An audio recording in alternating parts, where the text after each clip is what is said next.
Hello to all of my parishioners. Welcome to Eulogise Me. You know what it is. It's the podcast where I invite my guests to write their own eulogy. We then have them read it on the podcast, and then we jump into a conversation based on what they've written. See where it takes us. This week in the studio, I have David Anthony. David and I have known each other for a couple of years, but our relationship got off to a pretty frosty start. Truth be told, I don't know much about David, so this was a good opportunity for me to get to know him more as we deep dive into his eulogy and to his life. Please do me a favor, tell your friends, tell your family about this podcast if you enjoy it. Make sure you like, subscribe, leave a message. If you can hear drilling in the background, then that is just gonna stay because I am not recording this again. Anyway, please do like, share, subscribe. But for now, let's get into the episode. Here is David Anthony. David, how are you doing? I'm all right, mate. I'm all right. Yeah? I'm doing well. Are you, it never occurred to me till now that you're going to be dressed like a vicar. I know, like, the funny thing is, you got here. I've seen you do it, but I know it just didn't occur to me. And then you got here, and then I just thought I'd not mention it until we actually start. Oh, bless you, man. The funniest thing is, like, I don't think I even mentioned to you that this is what I'm doing now. Like, I dress like a vicar. I've seen the pictures. Oh, you've seen it? Oh, okay, yeah, cool. And then the thing is, I wasn't dressed like this when David first turned up. I was in normal clothing, and then I gradually put on piece by piece. Yeah. Until with no mention of it, just like it was normal, just like it was very normal. It's like you've had a nice date with someone. You get back to the flat, everything's cool. You're just having a conversation as you're pouring them a drink. You're also just setting up camera equipment, and there's no mention of why. No mention of why. There's actually no discussion about why you're slowly making it weird. It's just that feeling in the air that says, "Hey, this is what we're doing, so you better get on board." Do you know? This is what I wanted to bring up. Did you know that I'm ordained? I had no idea. Yeah. You see, this is the thing. This is what I love about. This is the whole reason behind me doing these pods. Is there's people I've known, like I know of you, and we've spoken, but I don't know. No, you know almost nothing about me. And really, the whole idea of you doing a eulogy is just a basis for me to get to know you more. And that's where I discover things like you being ordained. I mean, tell me what actually even is that? Well, to be honest, I'm not entirely sure. Right? You know what you always hear on TV and stuff that you can get ordained online. Yeah. You know, like you mention it in TV shows and stuff. So I looked it up one day, just like how easy is it to actually do, and it turns out it is incredibly easy. It's literally you just sign up online. There's a church out in California where every member of the church is an ordained minister just by default. Because there's a lot of states in America where you have to be ordained in some way to do weddings. But when being ordained, what does that allow you? Is it just like to say like you are now like you are coveted with the blood of Christ? So I should know this. This is the worst thing. Dressed like this, I should know. This. Did you grow up religious? No. I mean that's why I'm just taking the piss. Yeah, I didn't either. I got like no basis in it outside of like carol services at school, and I think one time I went to midnight mass one time as a kid on Christmas because my granddad was down with us. And then I remember when we got back, and he went, "Why did we do that?" And my dad said, "Well, I thought you wanted to do it." And he went, "No." Oh wow! So even he was like, "I don't know.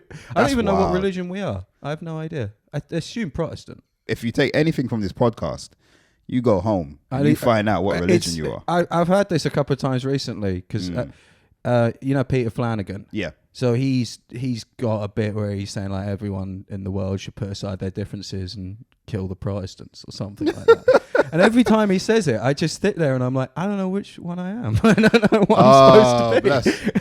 And then I mentioned it to him one time, and he said he's found that most English people have no idea what they are. Yeah. And I think that's pretty common. The thing is, here in England, like obviously we're a religious country in the sense of like we're a Christian nation. Yeah. Right. But with that being said, I don't really know how big a role religion plays in the lives of people on a daily basis. I don't really Christianity? Yeah. I don't for particularly white English people? I don't think it does. Nothing. No, very little. I actually have a personal gripe at the sense that like I think black people feel, and I can say this. Yeah. No, but I feel like black people like are more religious than white people, yet religion was enforced on black people from Yeah. white people. So in my head, I'm like, wait, hold up. Someone's forced you to believe in this. And now We don't you even seem really to do believe in it more than they believe in it. Yeah.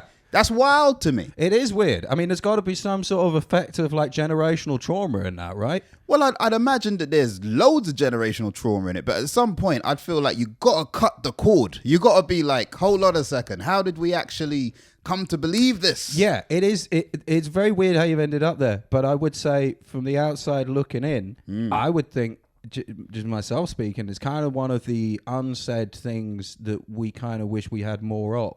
Like what, religion? Because not religion necessarily, but particularly in terms of like black British people. I don't know if you would really say black English people. I don't know if that. I mean, I'll be That's honest a with you, confusing we difference. don't. I don't know what the PC or what the right term is. I don't even know. But either way, I can We'll go with black guarantee British. that right now you're not being offensive. I don't, yeah, So, I don't. you're Well, I know. I fine. just don't know which. I don't know. I don't know. Anyway. Yeah. But I think I think there's a sort of community aspect to it that seems to be completely lacking in white British culture. Like, there's not really much of a feeling of working together on anything or meeting up or anything like that. And now I get where you're coming from in the sense of all right. So religion is great for a lot of things. Well, there's no denying that religion can be great for bringing people together, that feeling of community, etc. And I'm sure that there are some places in like, I mean, we're both in London, so we see the world through a very London centric view. But I'm sure if you go to some little villages, people are probably gathering for mass or whatever. I mean, even as I'm saying, like, there's no aspect of religion to my life and all of that, which, to be honest, isn't even true. I think it used to be true. Now I don't really know where I stand on it. Yeah. Which is a whole different thing in itself. But, like, you mentioned, like, sort of, like, outside of London, there'd be much more of this stuff. Like, I belong to, like, a weird religious cult, but I just don't think of it that way. When you say you belong to a weird religious cult, do you mean like just religion in general, or you have a special cult that you genuinely belong to? I genuinely belong to a religion-based cult, but it's not like a very demanding one. What's the name of it? It's not. It's okay. So I come from. If you can tell us. I come from a small town in East Sussex called Lewis. I know Lewis. Yeah. Are you aware of Lewis Bonfire Night? Yeah, one of the biggest bonfire nights in the UK, I believe. It's pretty much the only one that does it in this way. There are small villages and towns around Lewis that do it similarly, sort of around October and November. But the 5th is only Lewis that does it this way, and it's if you're involved, which I am and have been my whole life, pretty much, you belong to one of 6, kind of 7 societies within the town, and they're kind of like little, kind of organized gangs. They're kind of like little armies. There's like a hierarchy to it. There's unwritten rules to it.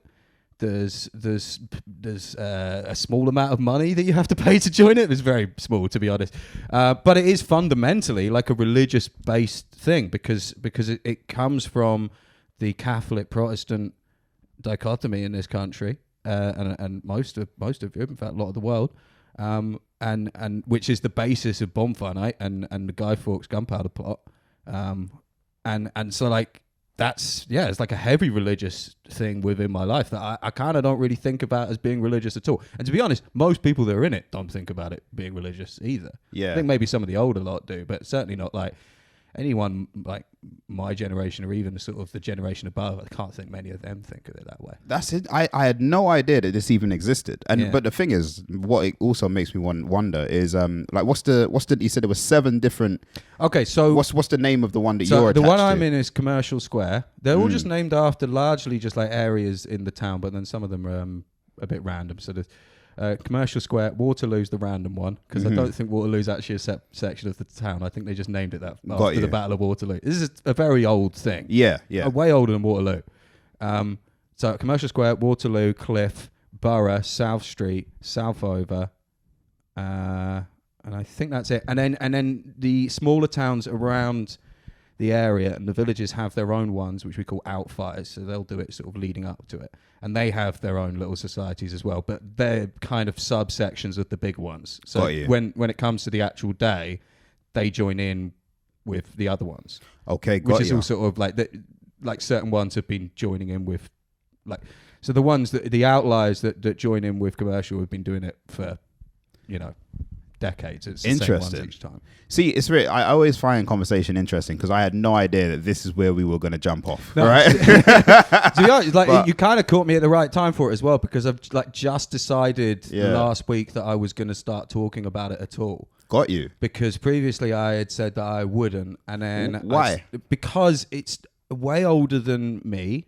It's way older than anyone that's been alive in my lifetime. It's hundreds of years old. And also, it sort of opens itself up to a lot of questions that I can't fucking answer. I mean, to be honest, I can definitely see where all the questions could come from, because I've got, like, even just me, I'm like, well, who's the 7? And then there's more questions that could spawn off of that. If this was the podcast strictly talking about that, we could definitely fill an hour on it. And also, the knee-jerk reaction of a lot of people to it is that it's a racist thing. You see, that's funny, because that was not my reaction at all. Like, and genuinely, as I'm sitting here thinking about the things that came to my head, like, I thought maybe like Freemasons. These are things that went through my head, like Freemasons, like secret. Anyone that says like cult. Oh, there's a Freemasons chapter in the town. Right? I'm sure there's a couple of them in it, but it's not really that. So it's those things that went through my head, but then at the same time, it's just intrigue, you know? So full disclosure, we basically had to stop for a second, because I noticed on the waves that it was David was coming in hot. Mad. I was just screaming down the thing. So don't worry. If the audio seemed a bit weird in the start, then it's going to be better now. Sorted it out. But the way we've sorted it out is me just not like having it right next to my... Which, I mean, you could argue that I should know how to hold a mic. And the thing is, I do. But even on stage, I choose to hold it there. And I don't know why. You would be so surprised, right? I think all I've had are comedians so far. But you'd be surprised how many comedians I've had to be like, you need to just hold the mic a bit. It's weird. We use them all the time, but no one ever tells you how to actually use one. Nah. But when you see someone using one incorrectly, it really stands out, especially on stage. You could look at someone and be like, I don't know what's going on there. You need to hold that. I took my brother's wedding. It's a couple of years back now. And it was quite a big affair, mostly because of my sister-in-law's family is Irish, so there was loads of them. And then my family, to be honest, is probably Irish some way back as well, but there's not very many of us. So there was like 5 of us, and then like 200 of them. Yeah. And it was a very flattering thing to be asked to do in general. Not to be honest, I would have been offended if he'd asked anyone else to do it. Yeah. But the bit that really flattered me afterwards was a mate of his said like, oh, we noticed the difference in how everyone else held the mic and how you held, or just not necessarily how you held it, but just like everyone else seemed scared of it, and when you held it, it was just like, oh, something snapped into place. I just don't like. I get that, and I don't understand how. Right, someone could put something in your hand that projects your voice, yet you don't comprehend that you need to hold it. Like, I've seen some people do this. Like, holding it too close is absolutely like, that makes sense though, because you understand that it has to be near your mouth. I've seen people and they're like, and I just want to say to Brian, you're my favorite person. I call that Mark cramming it. He holds it right down. He does hold the mic, but Mark, because it's just you have to turn it all the way up, and then bless. And then if anyone else is on after, he's just really loud. It's not the only one. There's a few other people, but there's a few of them out. That's there. Always my go-to. But yeah, and Mark Cram just for the. That's out of love. Comedian. I love Mark. That's not out of that, but hold the fucking mic up a little bit. Well, listen. Got you to write your own eulogy.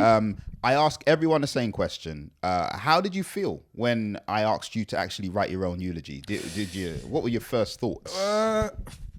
It took me a while to get started. I tend to find with things like this, I didn't want to make it a silly one because I thought that would be the sort of first thing to think of. And then also I'd seen I watched a couple of the other eulogies that people had done. Yeah. And I noticed a couple of people had done silly ones. And I was like, they were good, but like, it's been done now. Got ya. And I find, as most English people do, sincerity is just so difficult. Well, sarcasm for some reason is really easy. Sincerity takes another level of like... My mate Finn is married to a very lovely American woman. And she's particularly sincere. It's just sort of her nature. She's a very sweet person. And and he said like he's been living over there quite a while, but I was over seeing him recently, and we had a conversation about like you don't realize these things about yourself, like you just think it's completely normal, and you don't realize what a stereotype of yourself you are. Yeah. Until you have to be in another environment and realize you are exactly what everyone thinks you're going to be. It's like you go, I'm not that repressed, and you're like, yeah, you fucking are. You are. Yes, Yeah. you fucking are. And the bit that we really pinned in on was how we both, and I was surprised that he felt this, but I always knew about myself, have had to learn as adults to take compliments. Yeah. And how mad that seems.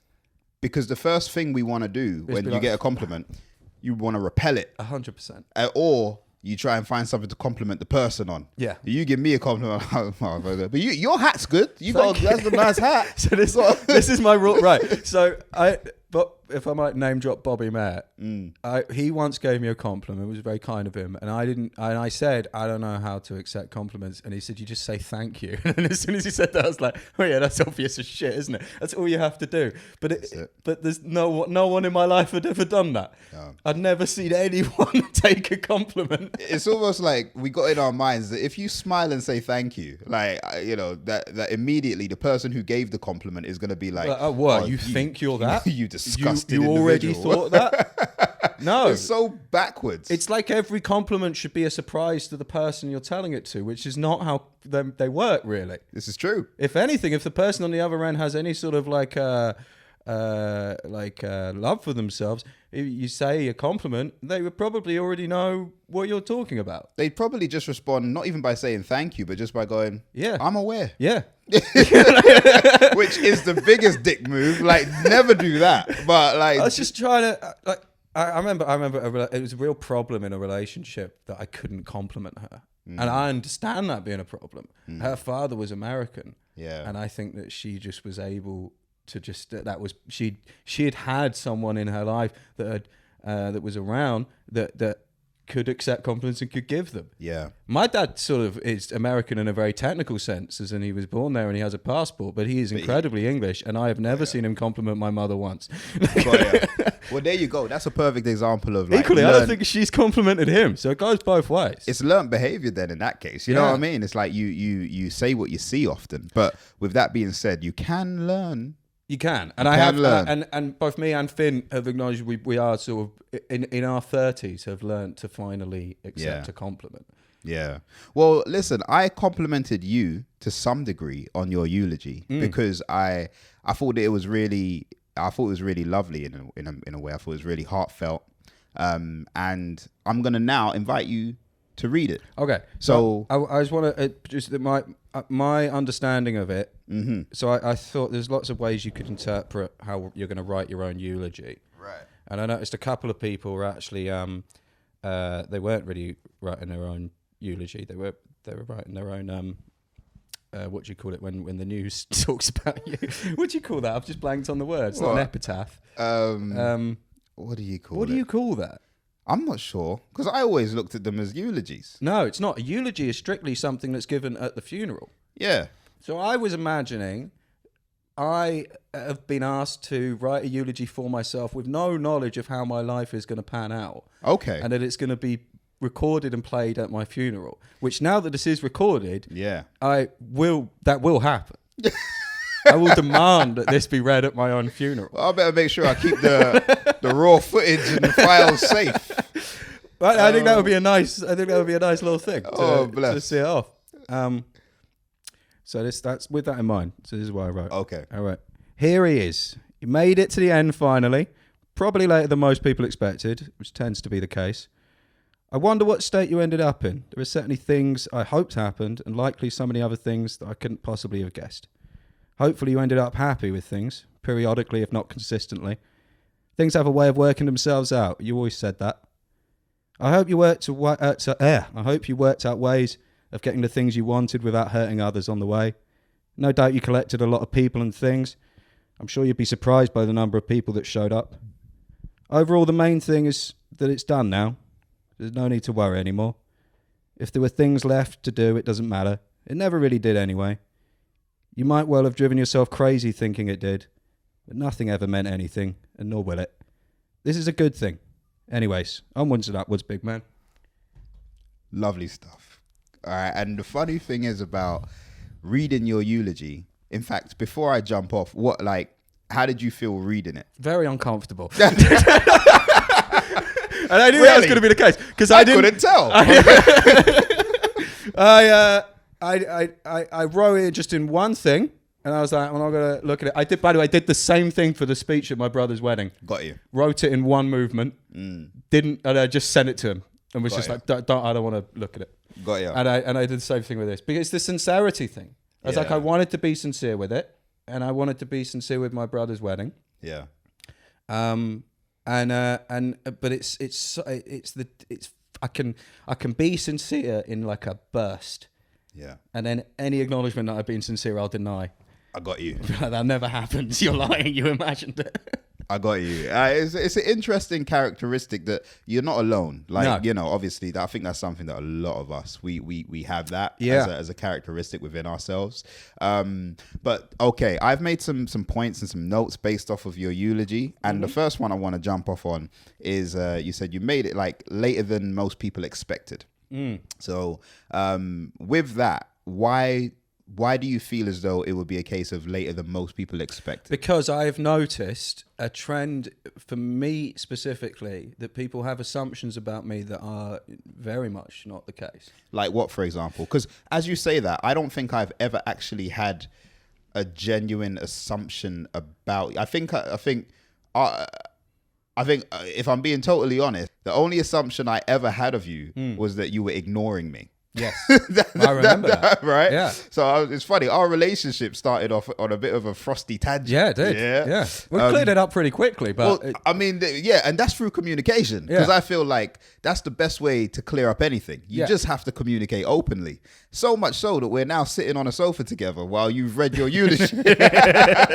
But with that being said, that's like the only assumption I've ever had of you. But what assumptions do you find people have had of you? I mean, little things to big things. I mean, even just recently, I was recording Dave Ferguson and Phil Green's podcast the other week, and they assumed I was really into conspiracy theories, and I'm like, no. Got you. Yeah, I think I'm as curious as most people are, and certainly like we in that episode, which is a great episode, you should watch it. We were talking about Jeffrey Epstein, which was purely just because like it was around lockdown and that's what everyone was getting into. Yeah. But I'm not. But I think I have an air about me of people assume certain things and it's not the case. I've had people assume that I'm right wing, which is a bit annoying to say the least. I've had a lot of people assume I am like I don't drink and I'm a recovered alcoholic, but I was never a drug addict. But I've had a lot of people assume that I am. Got you. A lot of people assume, like friends, people that should know better, assume I'm actively a drug, as in currently. Got you.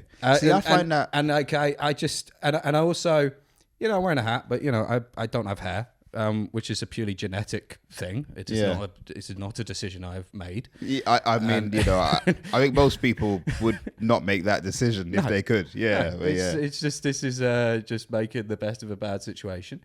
And so I also am aware, like, because people do treat you differently, and I sort of talked about it before, but like it is a genuine thing that suddenly like people look at me weirdly, and that never used to happen. Right. And I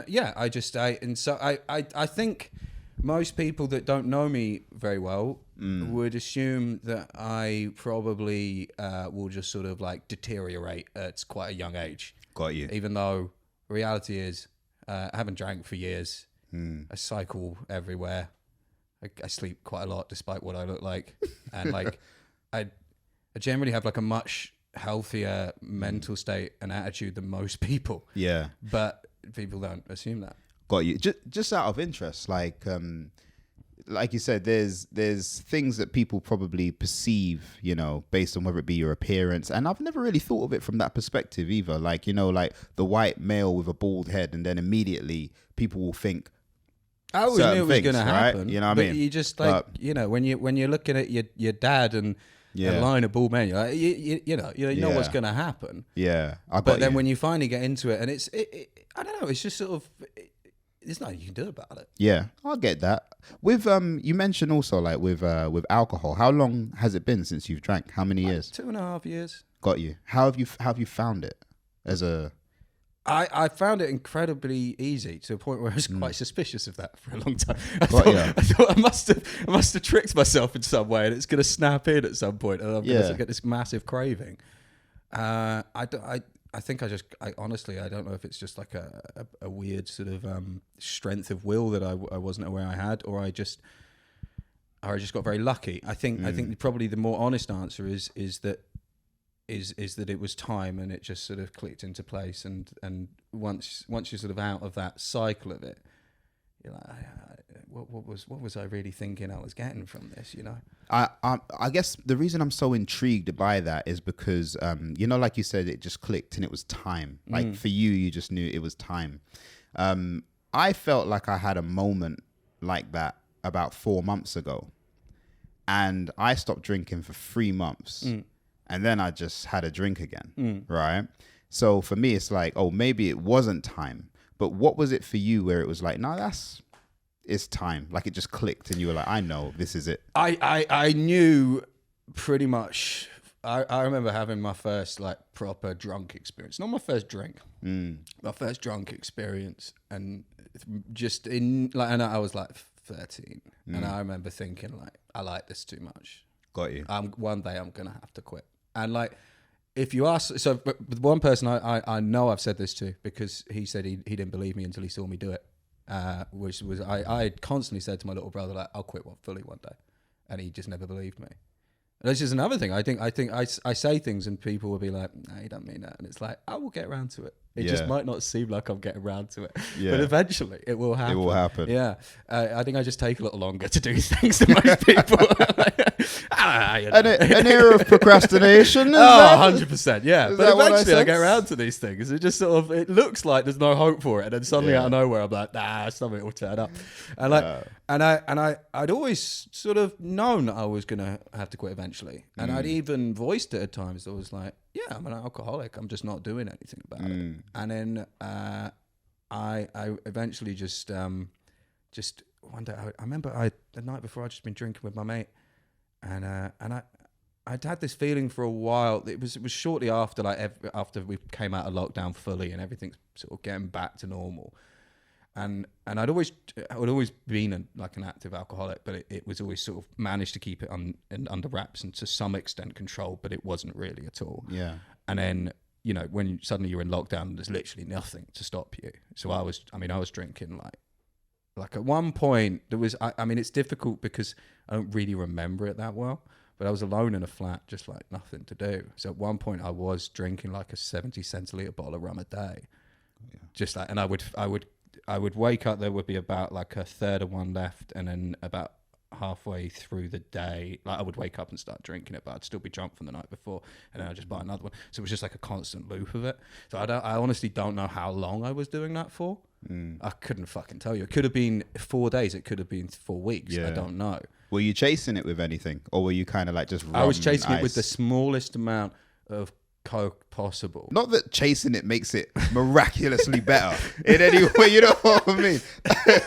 But I was just curious, you know what I mean? It was just curiosity. I remember at one point just like feeling so, like it's happened a few times where I was just lying, but all you could do, like when you're drinking that much, like all you can really do is just like stay still. You can't really do anything because you also like so delirious, like nothing really makes sense.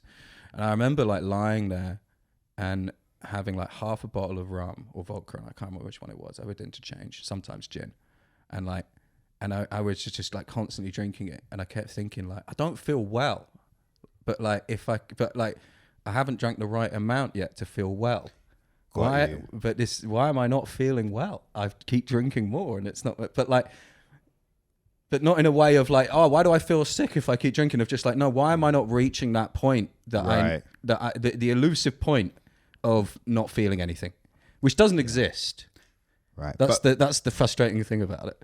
But I get what you're saying. It's the curse of addiction to some degree, in the sense of the more you have, it's the more you need to get the same buzz. Yeah. And so, whether it was like not necessarily a case of feeling well, but you probably wanted to get to a certain buzz level. I couldn't fix properly.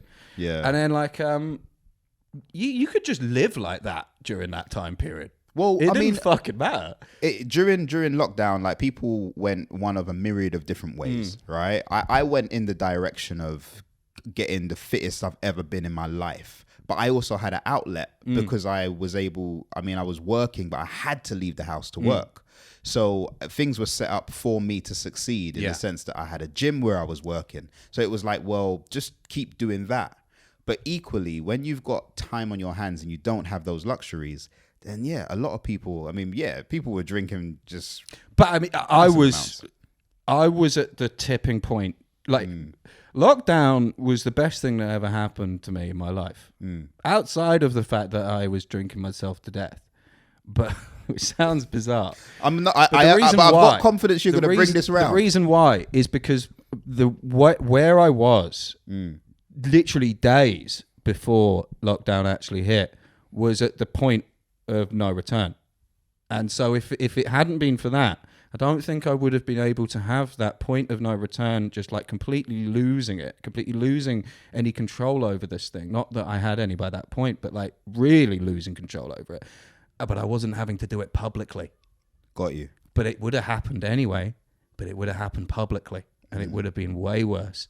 And I sometimes worry about like waking up and just back at that spot.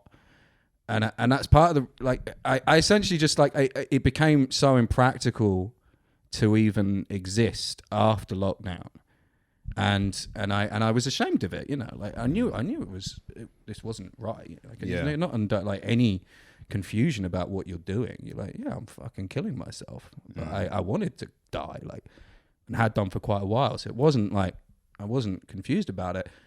But then, suddenly people are around, and you're sort of reminded that there are things in your life that you care about, and there are people in your life that you care about. Yeah. And then it just becomes just an annoyance, an impracticality of like, I can't do anything unless I'm blind fucking drunk. And I also can't do anything because I'm blind fucking drunk. Right. So you end up just not being able to do anything. So it's like, well, this isn't even fun. And then like, there's a weird thing where you try and like, when you're like properly just like hopelessly addicted to something, when you've like tried to bargain with it. That's like a classic AA thing. You've tried to bargain with it, doesn't fucking work.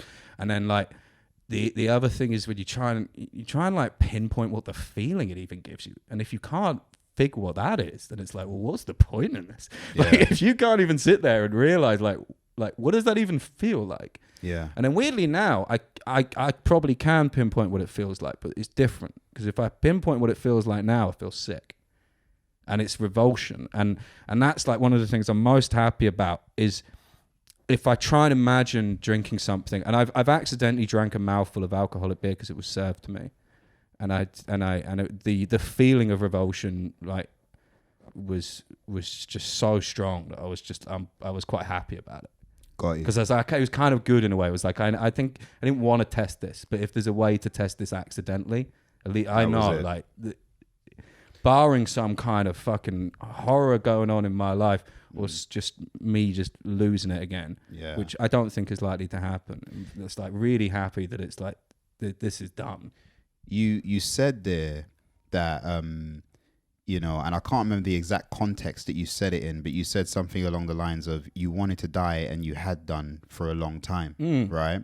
So I mean, immediately that makes me feel like there's depression involved, or there's a feeling right? Yeah. So like, but would you say decades.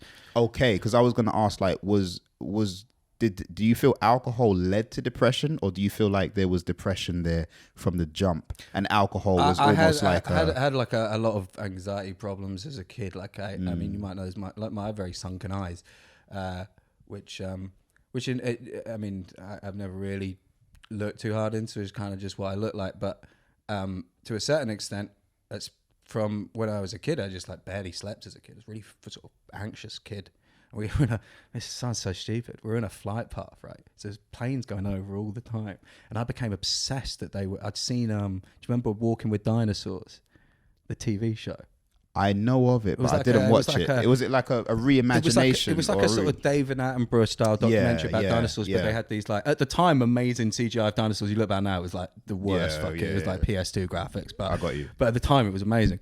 And I remember watching the episode when they talk about like how the dinosaurs died, like, and they go through all the different theories of the comet one, and they show like a recreation of the comet crashing, and it freaked me out so much.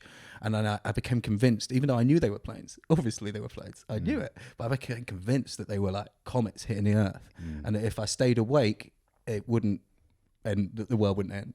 Got you. I was like obsessed with the end of the world as a kid. Well, I think a lot of kids, and I'll put myself in this category also, when you actually become aware of the end of things, so when you become aware of death, or you become aware of the end of the world, or like nuclear weapons and stuff like that, I think you have such a vivid imagination as a child that it's hard to not actually get a little bit lost in that. Yeah. Because I myself was very much fixated on things like, you know, or like dying, or like, you know, oh, what if a nuclear bomb went off, and you watch Terminator and then you see that scene. I don't know if you've seen Terminator, but millions of times. Yeah, so, I laughed over that. So there's that, obviously there's a scene when like a nuclear bomb goes off and you think, wow, what if this happens like tomorrow? Yeah. And you do obsess over That was it. another one that freaked the hell out of me. And like, and that scene of her like, holding on to all of the flesh ripping off, right, freaked the hell out of me. Yeah. And I mean, I'm glad I've got over it now that we seem to be heading towards it. So, not the nuclear war aspect, although yes, that as well, but more the AI aspect of it. But yeah, I'm glad that I got over that, because it would really freak me out. I think now. we're teetering on both. Like, if there was ever a time when it's imminent, it feels weirdly, like it's right now. I feel so calm about it. I think if I sort of look back at my patterns of behavior in terms of like anxiety and just sort of not being able to cope, a lot of it is a feeling of lack of control. Yeah. Which I suppose in turn would make me just like obsessed with controlling things. Right. Because genuinely, like, I've only come across this recently, but there's like not Maslow's hierarchy of needs, it's basic, it's the 6 basic human needs. Right.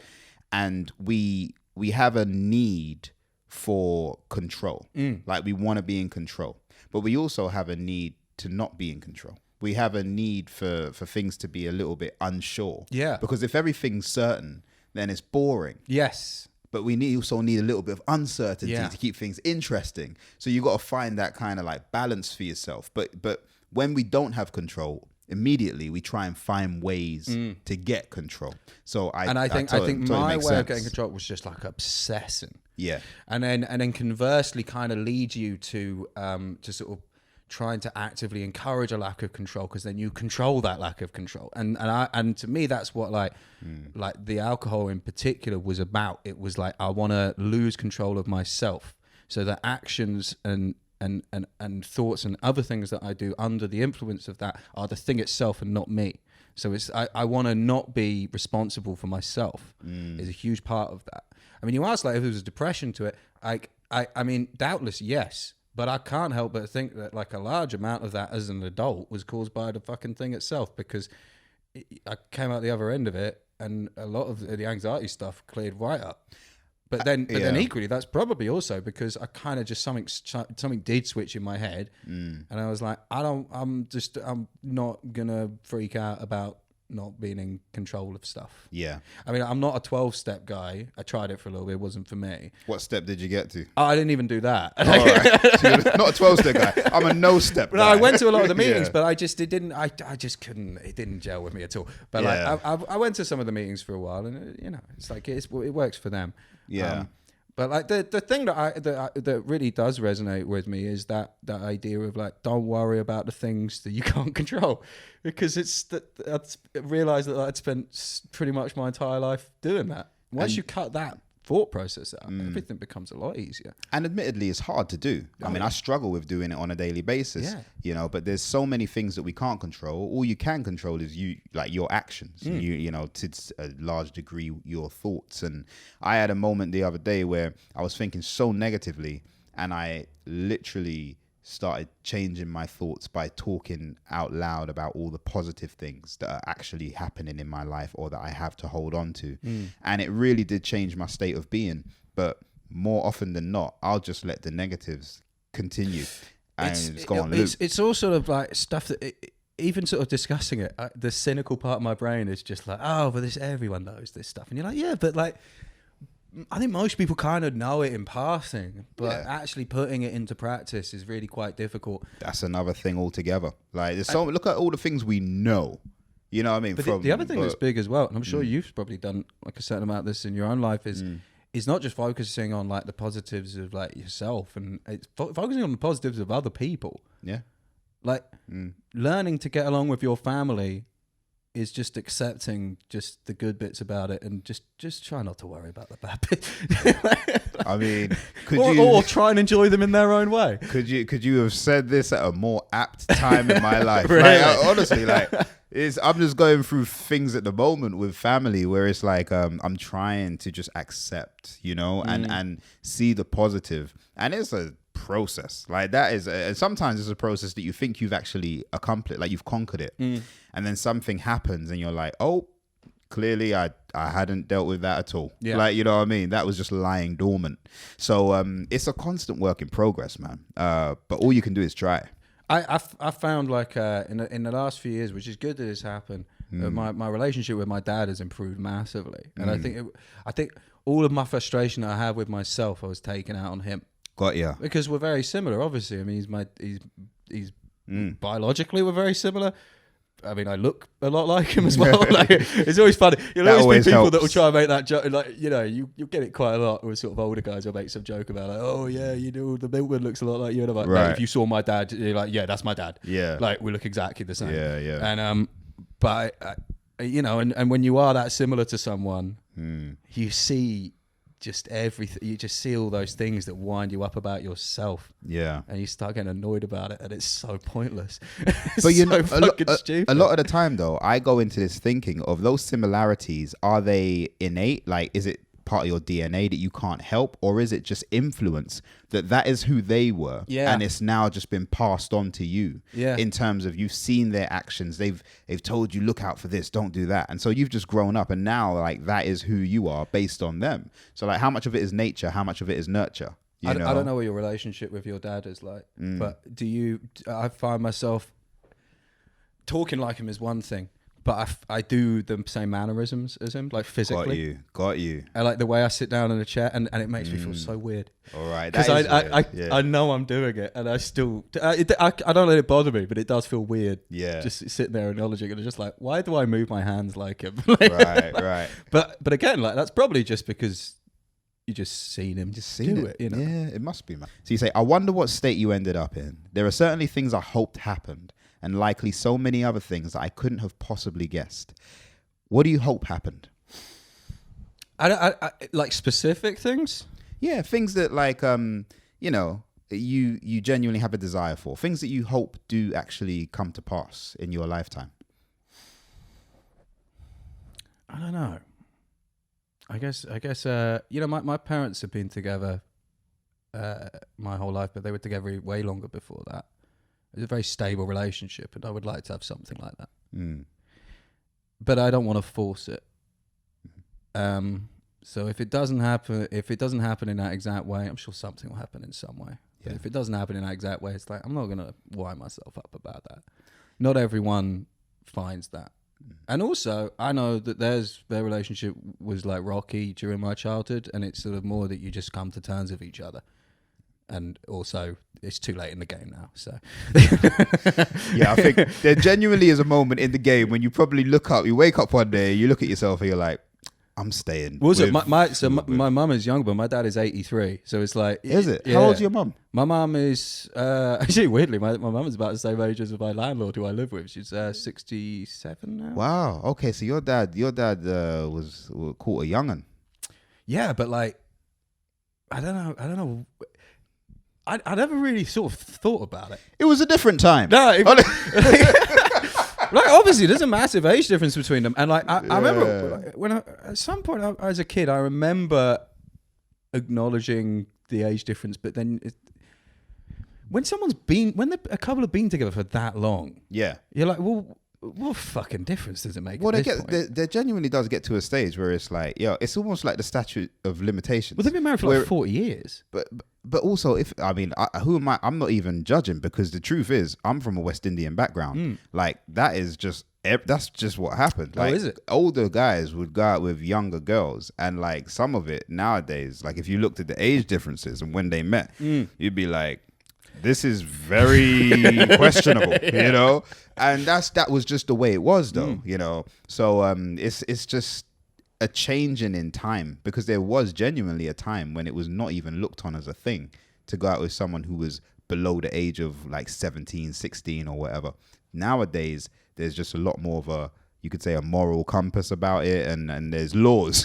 There's actual laws. What I think is kind of weirder is when they met, I think my dad was like in his like late 30s. Right? My mum's in her 20s. I'm like, okay, well, I know couples that have done that. Yeah. You know, but then, so it must have been weird anyway, because like for his family, he must have been like just the dicking about, just not, and I know what his life was like, and he was dicking about, he was just, I'm not saying he was fucking around, but like, you know, he wasn't. He was having a good time. He was. I don't know what he was doing to a certain extent, but like, you know, he never really had like a normal work habit or anything like that. He was just always just traveling around doing weird shit. So then when he finally sort of found someone who had a lasting relationship, that must have been quite a shock. And then to think that they would have been together for about 10 years before they had kids. Yeah. So then there would have been a whole 10 years where everyone just assumed, oh, they're not going to have kids. Oh, it's too late now, surely. Yeah. And then in his 50s, he's like, no, I'm going to have 3 kids now. And everyone just would have thought, like, what's going on? Honestly, that is wild, because for me, like, I don't even feel like I want to have kids now, and I'm in my late 30s. So to be in my 50s, I feel like at that stage, I'm going to write it off. That's the thing. I mean, you ask about what I would like. I would quite like to have kids. Yeah. If that's what is on the fucking table, I don't know. Yeah. Again, like, if it doesn't end up that way, it doesn't end up that way. I would like to have kids. And I think most people that are my age that are kind of like, well, we've got to fucking start finding someone. And it's just like, no, I got ages. I had a very strong parental figure in my life that waited until he was ready. And to be fair, if he was... a good mate of mine's just had his first kid in his 40s, you know. And let's face it, if your dad was still potent in his 50s, then you're coming from a long lineage of, like, you know... Well, I don't think men stop being potent, do they? I don't know how it works. I mean, to be honest with you, I don't know if... I think men can keep producing sperm, but then it depends on how active that sperm is. Like, you might have, like, you know, crappy sperm. Yeah. Where, like, it's like... Well, that's exactly the joke I've been saying on stage. He just comes from old jizz. Like, I come from old jizz. And then, like, I also think I look like I come from old jizz. Which gets a big laugh, which I'm not exactly that happy about, but it works. So, hey, man, if the UK love anything, we can't take a compliment, but we can take... we can take self-deprecation. Isn't that the worst, when you make a really self-deprecating joke and everyone laughs in complete acknowledgement, and you were like, I kind of wanted this to not work. I kind of wanted people to be like, no. Nah, come on now. You know, as comedians, we'll take the laugh. Baby. I know. We'll take the laugh. I'm still doing the joke. So it's, what else would I like?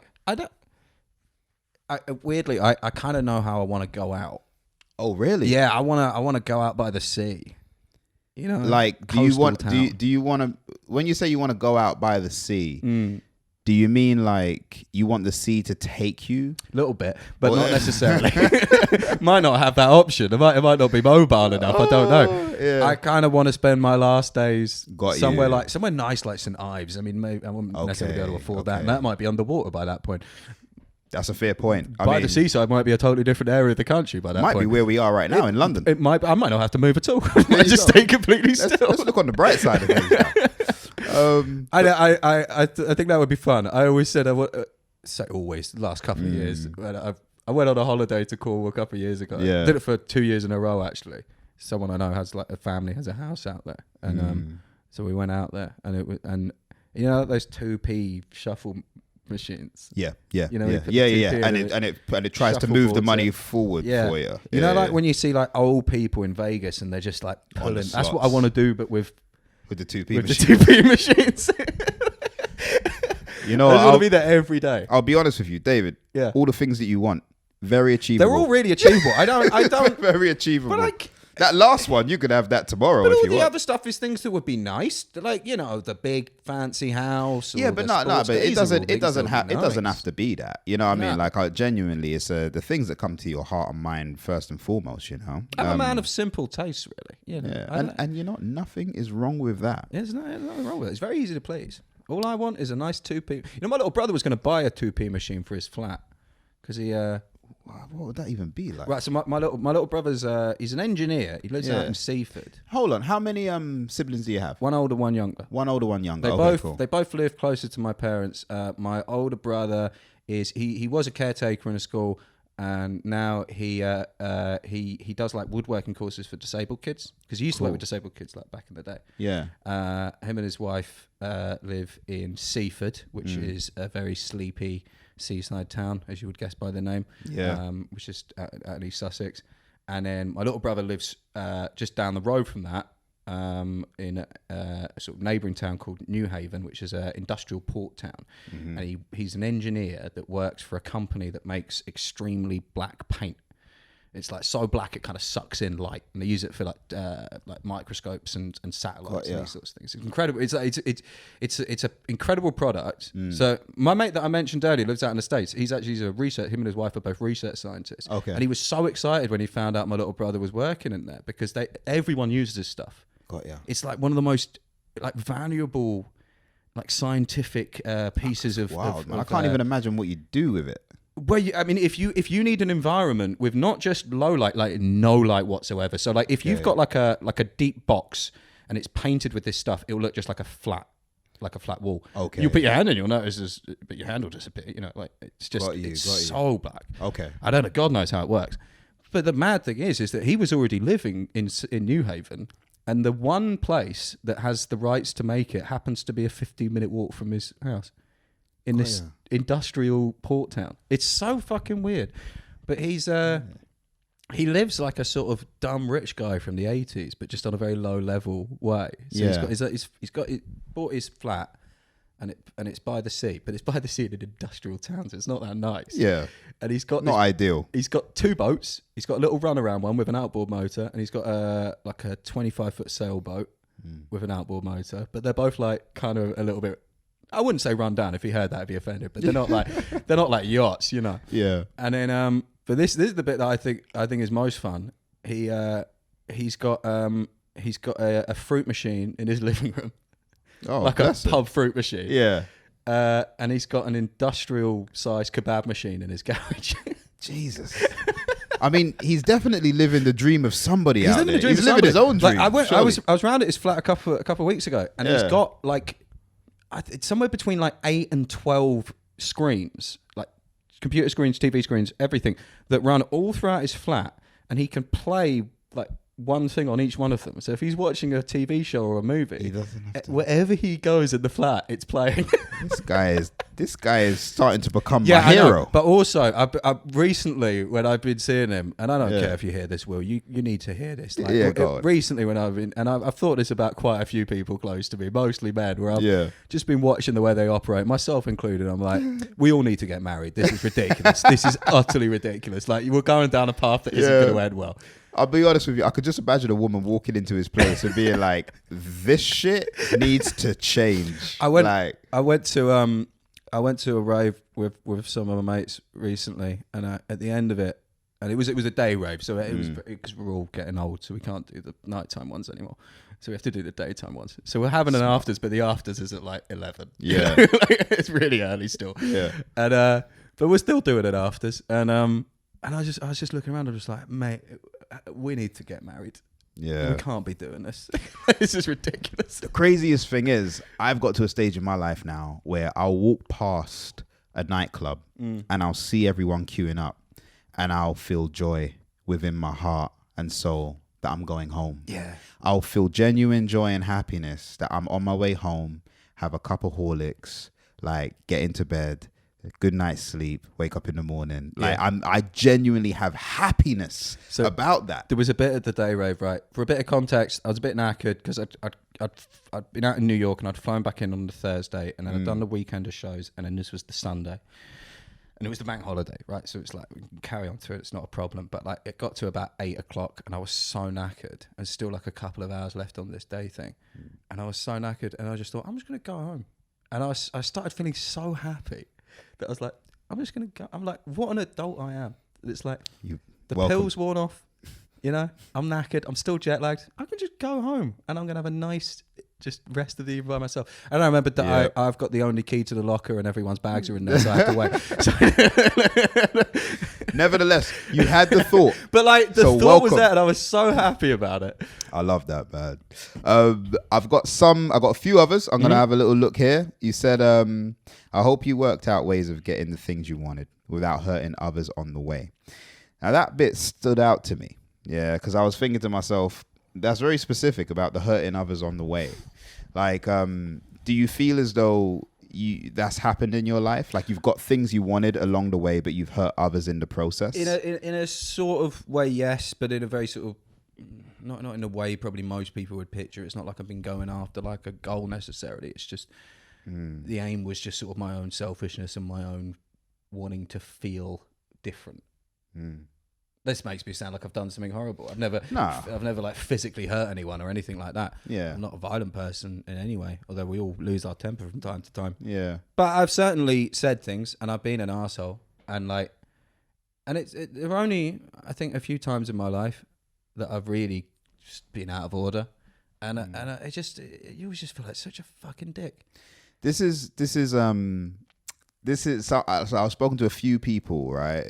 A few people have said this to me, and they've said like, I can't picture you getting angry. So they say that about me. I can picture. They're like, I can't. they're like, I can definitely. Really, can people not? Well, no. For some reason, which always takes me aback because I always think I can picture everyone getting angry, right? But they're like, I can't picture you getting angry, or you always. Can I just to me, I always just instinctively saw you as someone that works at not getting angry. And you know what? You'd be right. Because I say to people, and even if people think I'm a positive person, I say to them, I work to be positive. And I work to be calm because I know what it feels like when I'm not. So the point you made there of like, the times if you fly off the handle or if you say something that you sit down and you think about afterwards, I just hate that feeling. I hate the feeling of, oh, you were a dick, Roman, or why did you act that way? Why did you do that? So I try to make every decision align with not feeling that way. But it genuinely is work. Like, the frustrating thing as well is that sometimes even you don't realize that you're sort of putting someone at odds or that you're damaging someone else because you're so, at least for me, so self-obsessed that like you kind of don't realize the other people in your orbit and you think, well, I'm not out there fucking hitting people, I'm not out there doing dodgy shit. That's like making a deal with yourself to try and make it's like I must be doing right things, and you're like, but you're still only acting for yourself. Yeah. And it's a hard thing you have to be willing to self-assess in a major way to even have that thought process. And the thing is, they say like sometimes the people who, like if you think about, like if you're waiting for a train and you think about jumping on the tracks, right? But you don't. I've heard it said like you're fine, like you're okay because you've had the thought, but you don't go through with it, right? But you're not going to go through with it.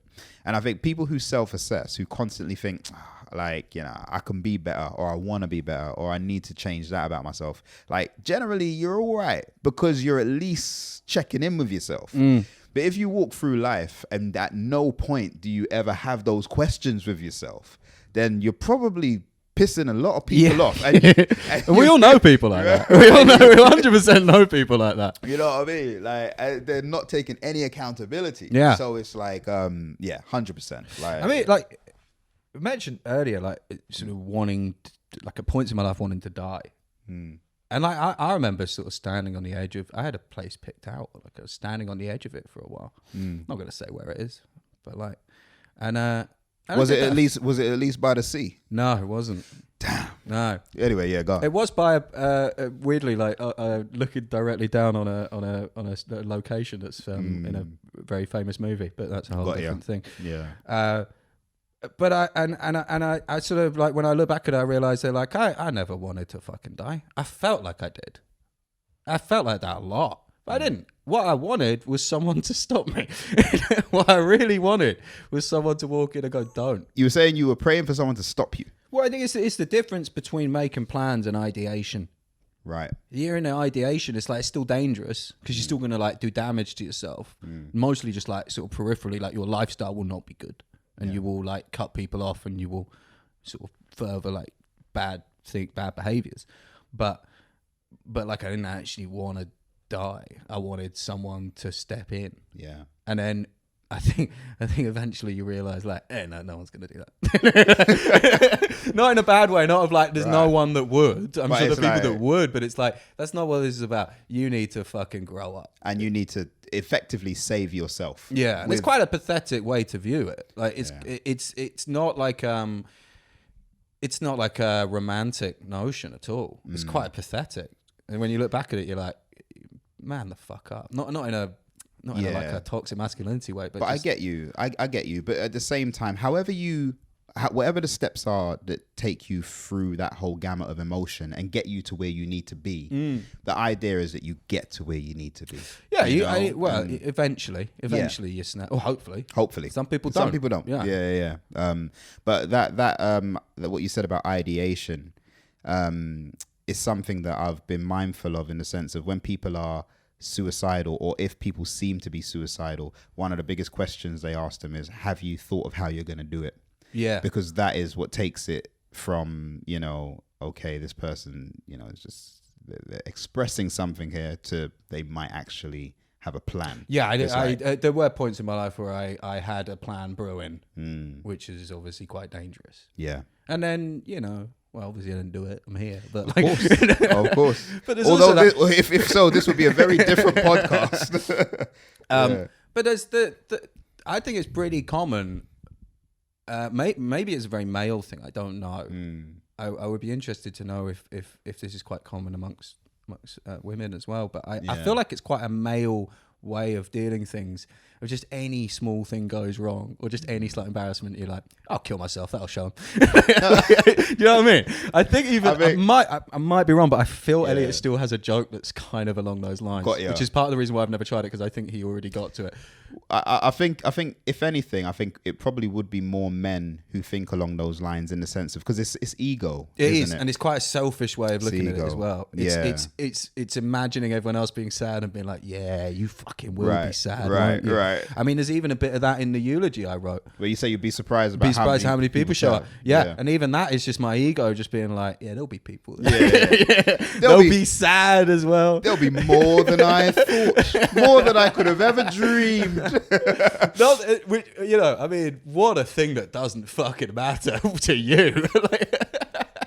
I have to ask you this one also. Oh, yeah? So that bit there, you say, overall, it's done. The main thing is you don't have to worry anymore.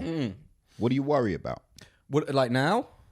In general, what do you worry about? Yeah, I think about once a month I have a little sort of spiral when you go on social media and you're like, I'm not doing it. I should be doing this. I should be doing that. And particularly in our game, it's very easy. Social media is very toxic in that. I've even gone as far as just in the last few days I've started. If I look at someone's story and it makes me feel a pang of that, it's not a judgment on the person or anything at all. I just mute it straight away now. Yeah. And literally in the last couple of days, I decided to do that. And part of that is also because I want to just wean myself off staring at the damn thing, but also because it doesn't help.